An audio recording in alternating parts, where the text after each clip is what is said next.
Have you ever felt a chill run down your spine, sensing an otherworldly presence, only to shake it off and go about your day? What if I told you that ignoring these spiritual encounters could lead to consequences beyond your wildest imagination? When I first moved into the apartment, I didn't think much of it. Just another old building with creaky floors and the smell of stale air that never quite goes away. I was unpacking my last box when my neighbor, an old woman with sharp eyes and a voice like dry leaves, stopped in the hallway and watched me. "You're the new tenant," she said. I nodded, waiting for some polite welcome, but instead, she leaned in slightly and lowered her voice. "If you hear something, answer it." A knock, a whisper, a shadow moving where it shouldn't. Just don't ignore it. I almost laughed, thinking she was messing with me, but she didn't smile. That's what the last one did. I muttered a quick thanks and shut my door, shaking my head. I wasn't superstitious, never had been, and I wasn't about to start now. That night, as I lay in bed, settling into the unfamiliar quiet, I heard it. A whisper, faint but unmistakable, right near my ear. Asterisk. Hello. Asterisk. My body stiffened, every nerve on edge, but I didn't move. I told myself it was just my imagination, exhaustion playing tricks on me. I rolled over, ignored it, forced my breathing to stay even. The silence stretched, heavy, like something was waiting.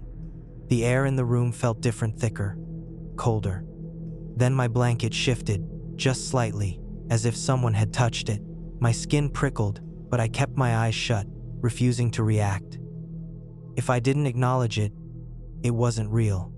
That's what I told myself. But in the stillness, I could feel it. Something in the dark, watching, listening.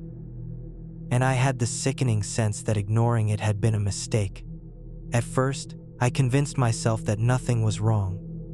The apartment was old, and old places had quirks, creaks in the floorboards, pipes that groaned when the temperature changed. But then small things started happening, little details I couldn't explain. I'd leave my keys on the counter, only to find them on the floor. My closet door, which I always kept shut, would be open just a crack in the morning. The bathroom mirror would fog up after a cold shower, as if someone had been breathing against it. One night as I was brushing my teeth, I swore I saw something move in my reflection, a flicker of shadow that shouldn't have been there. I spun around, heart pounding, but the bathroom was empty. I laughed at myself, muttering that I needed more sleep, but deep down, something about the apartment felt wrong. The air seemed heavier at night, like the walls were pressing in just slightly. Then came the knocks. They weren't loud, just soft rhythmic taps coming from inside the closet. At first, I ignored them. Maybe the pipes, maybe the wind. But the more I ignored them, the more persistent they became. 3 knocks, always in sets of 3, just past midnight. I started sleeping with my headphones in, drowning out the sound, pretending I didn't hear. But the silence never felt empty. It felt aware. One evening, I saw Mrs. Holloway in the hallway, her eyes scanning my face like she already knew. "You're hearing it, aren't you?" she asked. I forced a smile, told her she was imagining things. She sighed, shaking her head. "They're trying to get your attention." I scoffed. But that night, when the knocking came again, I finally started to wonder. That night, as I lay in bed, forcing myself to keep my eyes shut, something climbed onto the mattress. The weight pressed down at my feet, creeping up my legs. Slow, deliberate. My breath caught in my throat as I felt unseen fingers press against my chest. I didn't move. I didn't scream. I just lay there, paralyzed, as a voice whispered my name, stretching it out like a sick, taunting game. Then, everything went still, but I knew it wasn't over.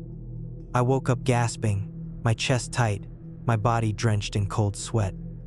The weight that had pressed down on me was gone, but the feeling lingered, like an aftershock. I sat up, rubbing my face, telling myself it was just sleep paralysis, just my mind playing tricks. But deep down, I knew better. The air in the apartment felt charged, thick with something unseen, something waiting. I barely slept after that. Every time I closed my eyes, I felt it hovering, just out of reach. The knocking became pounding. The whispers turned to urgent, distorted voices calling my name. Then, one night, everything escalated. I was lying in bed, staring at the ceiling, too exhausted to move, when my phone buzzed on the nightstand. The screen flickered, glitching with static before a single message appeared. "Say my name." My stomach dropped. I didn't recognize the number. My fingers trembled as I locked the phone and set it down, refusing to engage. That's when the room turned ice cold. The lights flickered, then cut out completely, plunging me into darkness. A low, guttural sound filled the room like breathing, but wrong. Then came the pressure, an invisible force pressing down on my chest, heavier than before, stealing the air from my lungs. My body wouldn't move. My fingers dug into the sheets, but I couldn't fight it. A voice, impossibly close, rasped against my ear. "Say it." I wanted to scream, to push back, but I couldn't. My vision blurred, my pulse thundered in my ears. Just when I thought I would pass out, the pressure lifted. The room fell silent. I could breathe again, but I didn't feel relief. I felt dread, because I knew this wasn't over. It wanted me to break, and I was running out of time. I couldn't keep pretending. Whatever was in this apartment, it wasn't just haunting me, it was trying to wear me down, trying to make me acknowledge it. And after last night, I knew I didn't have a choice anymore. If I didn't face it, I wasn't sure I'd survive. So, I did something I swore I wouldn't. I spoke first. Sitting on the edge of my bed, my body tense, I forced the words out. "What do you want?" My voice barely sounded like my own. For a moment, there was nothing but silence. Then, a whisper rose from the shadows, stretching from all corners of the room. Asterisk. Asterisk. You ignored me. Asterisk.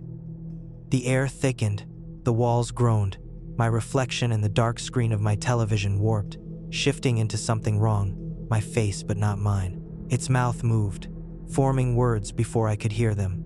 Then, from the closet, the door creaked open. I should have run. I should have screamed. But I just sat there, frozen, as a figure stepped forward. A tall, hollow-eyed shadow, its limbs wrong, its fingers stretching too long. It didn't walk. It glided. The room pulsed with an unnatural energy, my body feeling heavier with every second.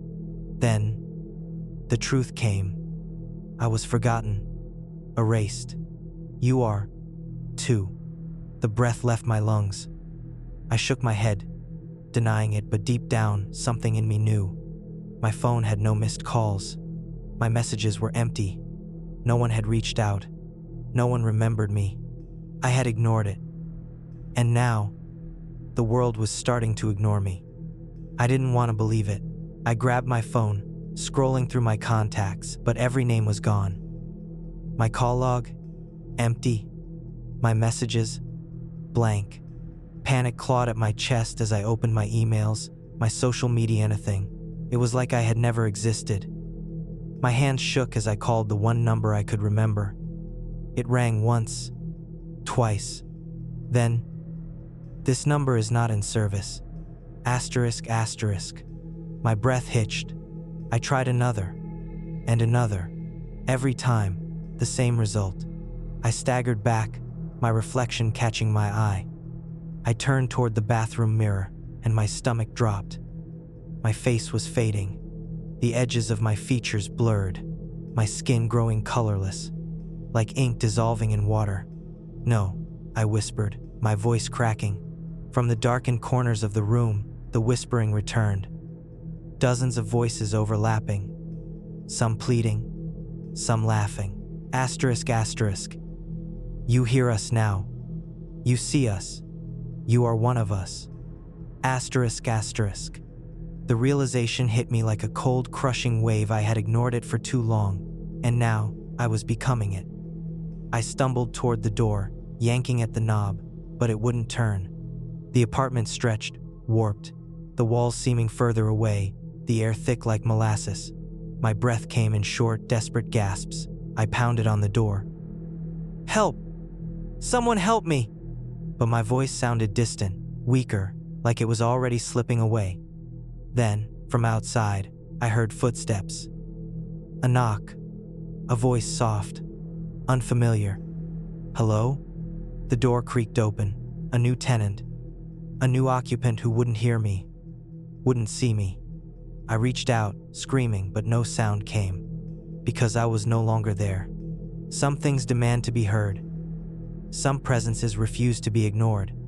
If you ever hear a whisper in the dark, a knock when no one is there, or feel the weight of unseen eyes watching you, listen, acknowledge it, because once it knows you can hear it, you only have two choices: face it or fade away. Would you dare to answer?